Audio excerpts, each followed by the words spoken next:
You do not have to be polite to a white nationalist. Hey, my peoples. So go watch her video for context on this video. And unfortunately, it's probably going to be in two parts because I've tried doing it in one and I just can't do it. The message is important, so I hope you stick around and see the other part of it as well. I hope she sees this too. I absolutely adore her and I've been a longtime follower of hers. I also believe that you do not have to agree with everything somebody says to like and follow them or to enjoy their content. And that is this situation for this video. Now, before anybody comes at me, oh my God, how could you, my favorite creator, watch all the way through. I'm not going to bash her. I want her to see this from a different point of view, maybe get a different perspective. Because I truly believe that her perspective on this situation comes from a place of extreme privilege. When you have the comfort level that you think you can say or do anything in any situation to anyone, good or bad, that comes from a place of entitlement and privilege. Because there are a lot of people that don't have that. I want to explain this. For anyone that doesn't know me or hadn't heard this before, I used to be a human rights activist. I have talked to governors, congressmen, senators. I've talked on 3 Capitol Hills for Iowa, Illinois, and Wisconsin.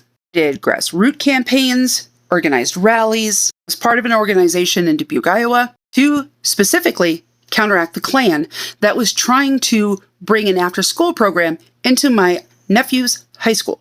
That's how I got involved directly. It snowballed from there. I've been an activist for human rights, Black equality, women's rights, and LGBTQ rights, as I am also part of that community.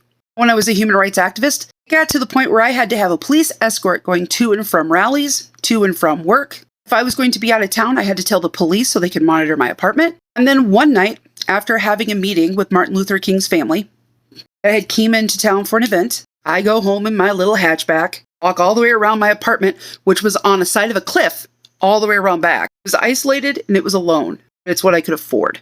As I approached my door, I noticed it was cracked open, and then I could see movement inside a window. I immediately quietly left, because I was on a wooden walkway, to get into my car, drive 4 blocks, find a payphone to call for help. Because this was before cell phones. And the only other people in my apartment building made it very clear they did not support my point of view. Being an activist, I was all over the news. I had write-ups in the paper. People knew who I was and what I was doing. So I guess in part 2, we'll cover what happened with that and the subsequent things that happened afterwards. Because it was a lot. People need to understand there's a reason why some people don't stand up. Why some people are overly polite to bad people. I guess that will be in part 2.